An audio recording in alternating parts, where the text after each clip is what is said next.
Halo, Assalamualaikum warahmatullahi wabarakatuh. Selamat pagi semuanya. Kita jumpa lagi dalam video pembelajaran Bahasa Indonesia kelas 11 bersama dengan Bu Indi.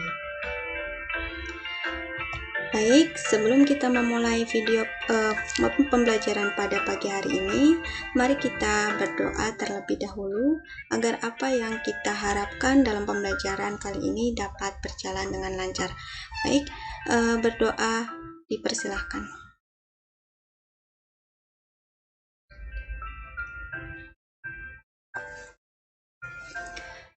Terima kasih, semoga dengan berdoa tadi pembelajaran pada pagi hari ini dapat berjalan dengan lancar. Amin ya robbal alamin. Nah, sebelum masuk pada pembelajaran kali ini, Bu bertanya dulu pada kalian bagaimana kabar kalian hari ini. Semoga kita semua selalu dalam keadaan sehat ya, dan tetap berdoa semoga pandemi ini segera berakhir dan kita dapat kembali berjumpa di dalam kelas dan belajar secara tatap muka langsung lagi. Baik, langsung saja kita masuk pada pembelajaran pada pagi hari ini. Nah, akan belajar apa kita hari ini? Pada pembelajaran kali ini, kita akan belajar mengenai materi yang baru. Pada pertemuan-pertemuan sebelumnya kita telah menyelesaikan satu materi, yaitu materi tentang teks prosedur. Nah, mulai dari pengertiannya, kemudian fungsinya, kemudian struktur, kebahasaan, sampai kalian menulis teks prosedur itu sudah dipelajari pada pertemuan-pertemuan sebelumnya. Nah, pada pertemuan kali ini kita akan belajar mengenai materi yang baru. Apa itu materi yang akan kita pelajari pada hari ini? Mungkin salah satu atau banyak dari kalian yang sudah membaca buku yang sudah Ibu berikan, file buku yang sudah Ibu berikan itu setelah materi teks prosedur, kita akan belajar tentang materi teks eksplanasi. Apa itu teks eksplanasi? Kemudian apa sih fungsinya dari teks eksplanasi, kemudian strukturnya seperti apa, apakah sama dengan teks prosedur, terus kebahasaannya juga seperti apa, langkah untuk menulis teks eksplanasi seperti apa, itu akan kita pelajari satu persatu. Nah, pada pertemuan kali ini kita akan mempelajari makna dari teks eksplanasi terlebih dahulu. Kemudian jenisnya dari teks eksplanasi itu seperti apa. Nah, oleh karena itu, simak baik-baik video kali ini agar kalian dapat memahami pembelajaran kita pada pagi hari ini dengan baik. Langsung saja kita masuk ya pada materi yang pertama. Ini mengenai pengantar terlebih dahulu. Coba kalian perhatikan gambar-gambar yang Ibu sajikan pada layar berikut. Nah, yang pertama ini gambar apa? Ya, yang pertama ini adalah gambar gunung meletus. Gunung meletus itu seperti apa? Terus, mengapa terjadi gunung meletus? Kemudian bagaimana proses terjadinya gunung meletus tersebut? Itu ada dalam teks eksplanasi.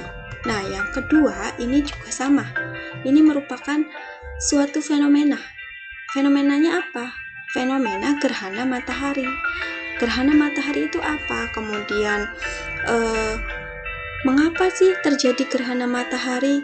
Akibatnya apa dari adanya gerhana matahari? Kemudian proses terjadinya gerhana matahari ini seperti apa? Itu akan kita bahas dalam teks eksplanasi. Nah, yang selanjutnya ini ada demonstrasi. Apa itu demonstrasi? Sama tadi, mengapa sih terjadi demonstrasi? Akibat yang ditimbulkan dari adanya demonstrasi ini apa? Kemudian proses terjadinya demonstrasi itu seperti apa? Itu juga dapat dijelaskan dalam teks eksplanasi. Nah, yang terakhir ini mengenai apa? Banjir. Banjir itu apa? Kemudian mengapa terjadi banjir? Kemudian akibat yang ditimbulkan dari adanya banjir, kemudian proses banjir itu seperti apa? Itu digambarkan, dijelaskan, dipaparkan dalam teks eksplanasi. Lalu perbedaan dari keempat gambar ini apa? Kalau gambar yang pertama, gunung meletus dan gerhana matahari ini termasuk fenomena alam. Nah, yang kedua, demonstrasi dan banjir ini merupakan fenomena yang ada campur tangan manusia, fenomena sosial. Baratnya seperti itu, dikatakan seperti itu, fenomena sosial dan fenomena alami, fenomena alam. Nah, ini merupakan gambaran atau pengantar yang akan kita pelajari dalam pertemuan pada pagi hari ini. Keempat gambar ini itu dijelaskan dalam suatu teks yang bernama teks eksplanasi. Lalu, apa sebenarnya teks eksplanasi itu? Ada dari kalian yang sudah mengetahui apa itu teks eksplanasi, mungkin dari pengantar tadi, dari keempat gambar tadi, adakah dari kalian yang dapat menyimpulkan apa sih teks eksplanasi itu? Apakah sama dengan teks sebelumnya atau teks prosedur yang sudah kita bahas pada pertemuan sebelumnya? Nah, langsung saja kita masuk pada bagian yang pertama, yaitu pengertian dari suatu teks eksplanasi. Teks eksplanasi ini merupakan suatu teks yang bertujuan untuk menjelaskan proses terjadinya suatu fenomena, baik secara alami maupun ada campur tangan dari manusia. Fenomena itu apa? Di sini yang perlu digarisbawahi adalah proses terjadinya suatu fenomena. Nah, fenomena ini merupakan kejadian atau hal-hal yang dapat dilihat oleh panca indera kita dan dapat dijelaskan, dapat dinilai secara alami, secara ilmiah. Dapat dijelaskan secara ilmiah. Nah, di sini ada kata-kata proses. Pada teks sebelumnya, teks prosedur juga itu ada kata-kata proses. Lalu bedanya apa antara teks prosedur dan teks eksplanasi? Kalau kemarin, teks prosedur ini itu teks yang menjelaskan proses suatu kegiatan. Baik itu kegiatannya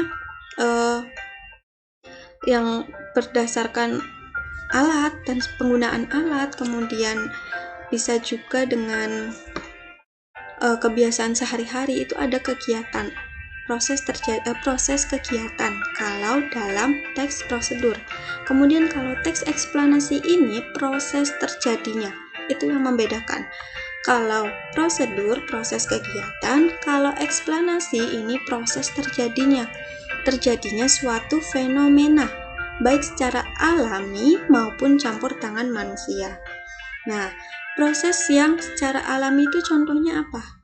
Tadi pada pengantar Ibu sudah mencontohkan dua contoh, yaitu berupa gunung meletus dan gerhana matahari. Itu merupakan fenomena alam atau kejadian-kejadian alam yang terjadi secara alami.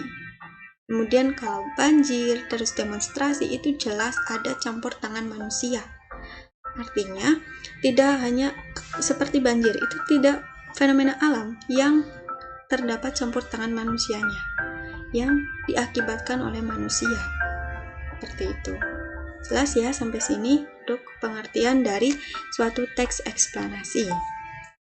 Nah, langsung saja masuk pada bagian yang kedua, yaitu contoh fenomena dalam teks eksplanasi. Nah, tadi Ibu sudah menjelaskan bahwa fenomena dalam teks eksplanasi ini terdiri atas dua bagian. Yang pertama itu apa? Itu fenomena alam. Ini contoh lainnya bisa tadi sudah dijelaskan, ada gerhana matahari, kemudian gerhana bulan, kemudian ada aurora, kemudian ada gunung meletus, kemudian ada pelangi. Nah, kelima contoh ini merupakan fenomena-fenomena alam yang dapat dijadikan sebagai objek dalam menulis suatu teks eksplanasi. Jadi kalian dapat menulis teks eksplanasi berdasarkan objek-objek yang fenomena alam. Contohnya tadi ada pelangi misalkan. Itu adalah contoh eksplanasi alam, fenomena alam. Nah, ada fenomena alam, ada fenomena yang berdasarkan campur tangan manusia. Campur tangan manusia ini bisa masuk dalam fenomena sosial, fenomena budaya, dan sebagainya. Contohnya tadi banjir, tanah longsor, kemudian ada demonstrasi, dan sebagainya. Artinya yang membedakan keduanya adalah faktor dari manusia, faktor dari seseorang.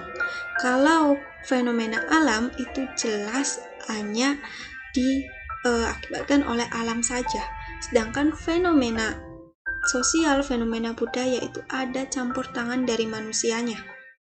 Banjir ini fenomena alam, tapi itu ada campur tangan dari manusia. Tanah longsor juga itu sangat erat dengan hubungannya dengan alam, tetapi dia diakibatkan jelas dengan adanya campur tangan dari manusia.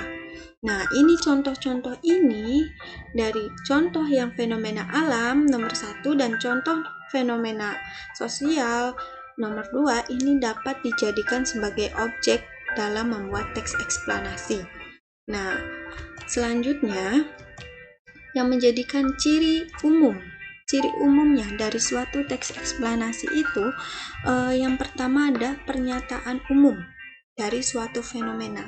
Jadi ketika kalian hendak menulis teks eksplanasi, kemudian yang perlu kalian perhatikan adalah ciri-cirinya ini. Yang pertama, di bagian awal itu pasti ada pernyataan umum dari suatu fenomena.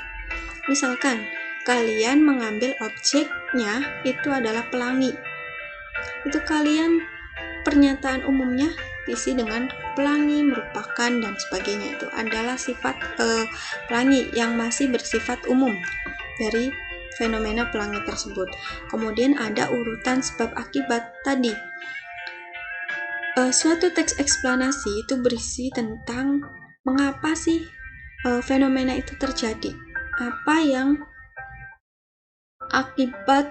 yang diakibatkan dari fenomena itu terjadi. Tadi sebabnya dulu, kemudian urutan akibat, sebab dari fenomena itu terjadi, kemudian akibatnya.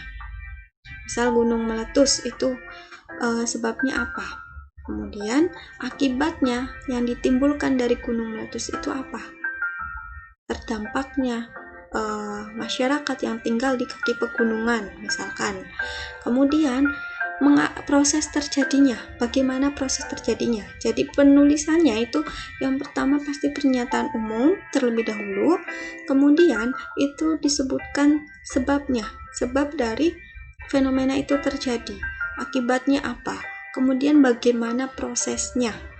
Nah, bagaimana prosesnya ini yang membedakan dengan teks yang prosedur. Kalau prosedur itu bagaimana proses kegiatannya, ada langkah-langkahnya. Ini juga sama, bagaimana proses terjadinya. Itu tapi tidak perlu digunakan angka 1 2, tapi dengan langsung perinciannya seperti apa. Proses terjadinya itu seperti apa, proses terjadinya gunung meletus itu yang pertama seperti apa, kemudian bagaimana dan sebagainya. Nah, yang paling penting ini nomor 2, memuat informasi berdasarkan fakta. Artinya apa? Teks eksplanasi ini berisi tentang fakta-fakta yang dapat dipertanggungjawabkan kebenarannya. Jadi tidak berupa rekayasa atau hanya buatan saja, tapi jelas faktanya. Itu harus jelas faktanya dan harus bisa dipertanggungjawabkan isinya. Karena ini merupakan teks eksplanasi, harus berdasarkan fakta. Kemudian kefaktualannya itu bersifat ilmiah. Artinya, fakta-fakta yang sudah didapatkan itu tadi harus dapat dipertanggungjawabkan secara ilmiah, secara tepat, dan sebagainya. Kemudian, pada bagian yang terakhir, ini adalah unsur pembentuk dari suatu teks eksplanasi. Nah, teks eksplanasi ini terbentuk atas 2 hal, terdiri atas 2 bentuk. Apa saja bentuknya? Yang pertama, ini pendahuluan. Tadi, pendahuluan ini merupakan bagian dari pernyataan umum. Isinya tentang apa? Pengenalan objek yang dijelaskan, yang akan dipaparkan. Misalnya, keberadaan dan pengertian objek fenomena. Misalnya, gunung meletus tadi, misalkan ganti nih. Misal yang akan kalian buat teks eksplanasi, objeknya adalah tanah longsor. Nah, kalian jelaskan dulu, kalian berikan pengenalan terlebih dahulu mengenai tanah longsor itu seperti apa. Kemudian masuk pada bagian perincian, unsur yang kedua. Ini perincian, yaitu penjelasan tentang urutan peristiwa, baik penyebab maupun akibatnya, serta proses terjadinya seperti apa. Jadi sudah dikenalkan dulu fenomenanya apa, objeknya apa, kemudian dijelaskan urutan peristiwanya, itu penyebabnya apa, terus akibatnya seperti apa, dan proses terjadinya itu seperti apa. Nah, itu adalah unsur pembentuk teks eksplanasi. Ada dua, yaitu pendahuluan dan perincian. Jelas ya? Sudah paham sampai sini? Gimana? Sudah paham ya?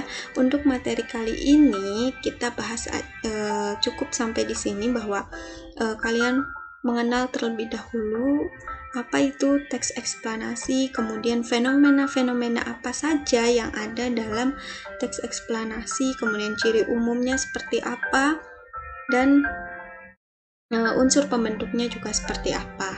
Nah, kita ulangi lagi bahwa teks eksplanasi ini merupakan teks yang menjelaskan proses terjadinya fenomena, baik fenomena secara alami maupun fenomena yang ada campur tangan manusianya. Nah, fenomena-fenomena ini harus dijelaskan berdasarkan fakta. Fakta-fakta yang bukan rekayasa, tetapi fakta yang dapat kita jelaskan secara ilmiah, dapat dipertanggungjawabkan. Itu saja. Ingat-ingat, tetap selalu tekun dan ikhlas dalam belajar. Kenapa? Karena manfaat belajar ini tak akan mungkin terasa jika tanpa ketekunan dan keikhlasan. Nah, kita lanjut lagi pada video-video pembelajaran selanjutnya. Tetap semangat, tetap berdoa agar pandemi ini segera berakhir. Terima kasih. Sekian yang dapat Ibu sampaikan pada pertemuan kali ini. Semoga apa yang Ibu sampaikan dapat bermanfaat buat kalian dan kalian dapat memahaminya secara utuh. Selebihnya kalian bisa tetap belajar dari buku yang sudah Ibu berikan filenya, itu ada di bab 2. Silahkan kalian tetap pelajari itu juga. Nah, ini pengantar dari Ibu. Terima kasih. Mari kita akhiri pembelajaran kali ini dengan membaca hamdalah bersama-sama. Alhamdulillahirobbilalamin. Terima kasih. Mohon maaf apabila Ibu mohon maaf atas kesalahan-kesalahan perkataan dan sebagainya. Terima kasih. Wassalamualaikum warahmatullahi wabarakatuh. Sampai jumpa di video pembelajaran selanjutnya.